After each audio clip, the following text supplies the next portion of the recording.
Hi everyone, Tina here, and today we're going to talk about the things I wish I knew going into my first year of business.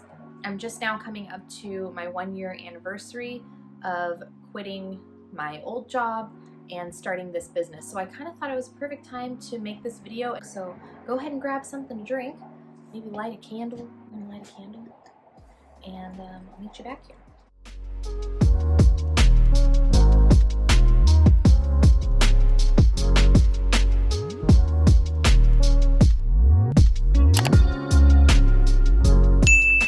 Okay, so let's just jump right in. I'm gonna start with probably one of the most important things, because if you can't do this and learn how to navigate this particular area in your first year, owning a business is probably not gonna be for you. So if you get easily flustered, or maybe minor inconveniences set you off, you're like, you know what? No, throw in the towel, I'm done. Owning a business is not gonna be for you. There's gonna be constant things that happen where you're just like, what the heck? Little tiny things most days, sometimes really big things. It's all about problem solution management.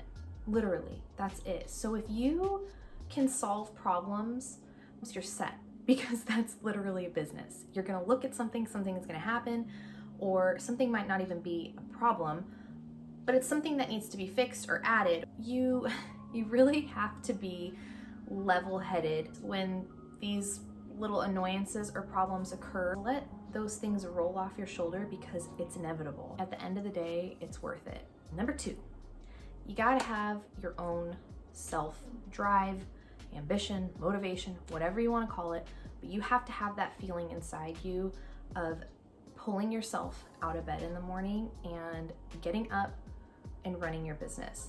Because there's not going to be anyone calling you, hey, you haven't clocked in yet, or you're running late. I think this is like kind of a common sense one, like obviously when you're running your own business, but a lot of times people overlook it and they think, yeah, I can do it. And then when it comes down to it, there's going to be days you have to be the person that decides to go balls to the wall in your company. Nobody else is gonna do it for you. You have to do it. You have to hold yourself accountable to the things that need to be done. Find that motivation inside. 3, this is one of my favorite ones, guys. Don't play the comparison game, okay? Whatever field you are deciding to go into, if you're selling a product or a service, don't compare yourself to other companies, to other people. Whatever you're comparing yourself to, whoever it is, they had to start somewhere too. They didn't just one day have this huge conglomerate. I mean, they literally, we just don't see that part. We see the already built company. We see everything that's just like perfect and pristine. But that's not how it was for them when they started. So remember that you have to start somewhere too. The more you compare yourself, you're gonna frustrate yourself, honestly. Number 4. Okay, this one, I think it's had like a little negative tone. I don't mean it to. But people all around you, your friends, your family, people you don't know, potential clients, potential customers, are going to have their opinions about your company. And you're gonna hear a lot about it. And if you're lucky enough to have supportive friends and family, which I do, most of the time it's all from good intention. Take it with a grain of salt. Hopefully they're giving you this advice or these suggestions under the intention of something better for you. The problem happens is when you overwhelm yourself and you think you have to do all of those things because that's what people are telling you to do. You don't.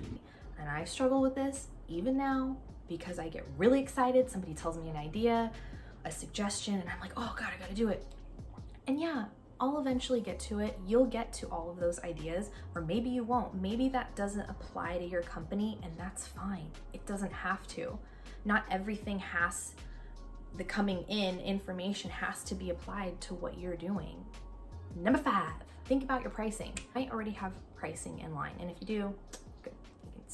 But I say in your first year, whatever your competitive market is in, the product or service that you're selling, find yourself smack dab in the middle. And that's a really good place to start because you don't want to sell yourself too low. First of all, you want to make money and you're worth it and your time is worth it. So don't go like crazy below the bar. It looks weird because they're gonna think, what the heck, why are those prices so low? It's a little strange.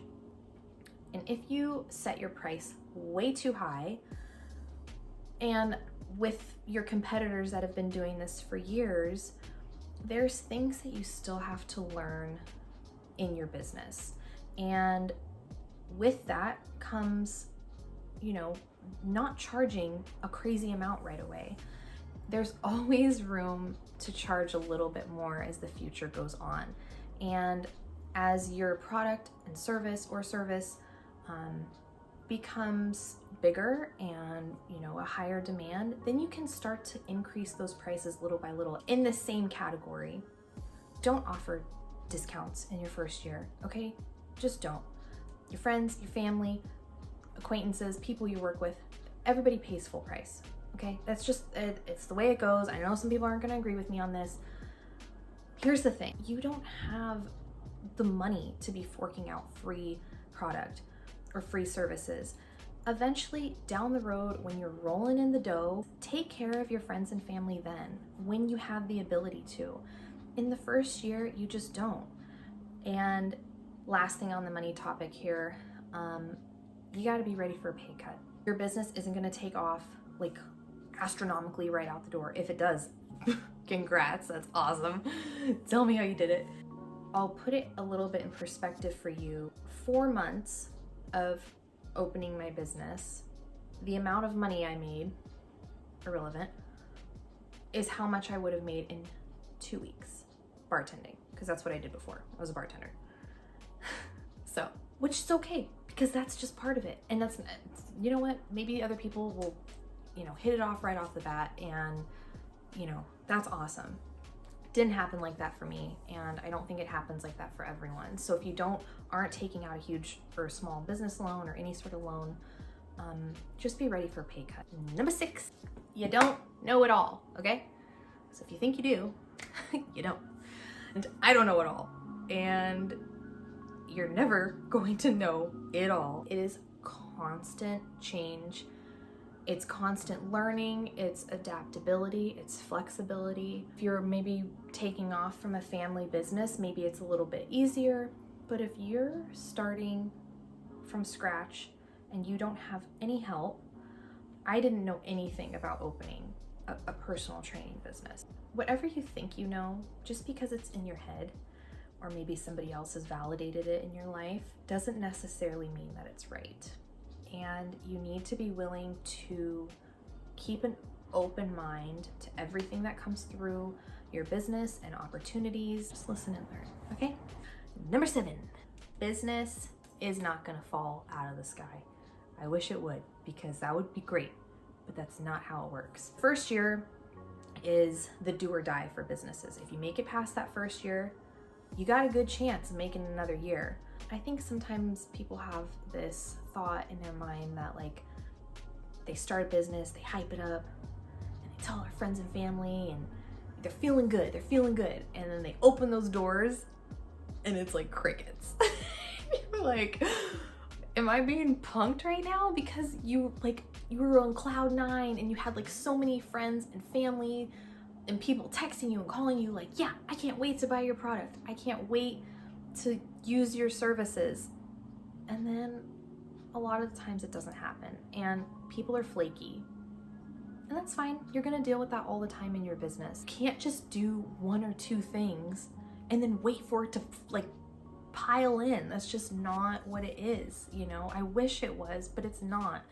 You have to do things every single day to get your business name out there, to get yourself out there, to get your product out there.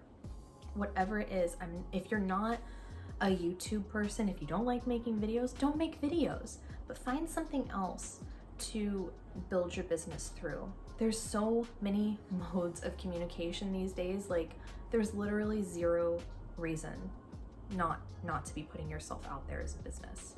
You gotta make things happen. Number 8, you guys made it. This is my favorite one for sure. This is it. Be yourself. Be yourself.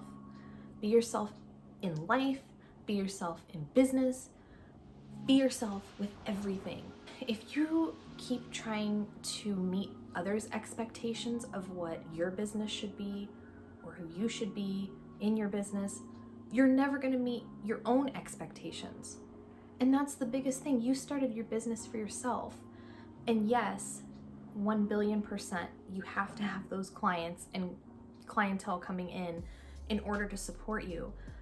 But if you're not being yourself, they are gonna see right through it. You ever talk to someone and you just know, you're just like, ooh, like you're fake. It's just weird. You just get this weird feeling. Eventually that's gonna happen, and it's gonna mislead your customers. It's gonna give them a weird feeling. Be yourself from the beginning. People are going to criticize you anyway, so you might as well run your business the way you want to run it, assuming you're not a fool or an idiot or something, assuming you are a pretty logical, cool person. Eventually someone's going to criticize you. And more often than not, the people that criticize you are the ones doing less than you. It's not often you have somebody who's doing more than you criticize you. You know what I'm saying? Think about that. I'm a firm believer that if you're acting authentic, the outcome literally does not matter. Like, if you're authentic and that person decides to buy your product or service, awesome. 100% so cool. If you're authentic and that person decides not to buy your product or service, it's okay. At the end of the day, we have one life, and you're starting this business for who? For you. Thank you so much for watching. I really hope you liked this video. I really enjoyed making it, and if you want to see something like this or maybe a suggestion for my next video, let me know. See you later.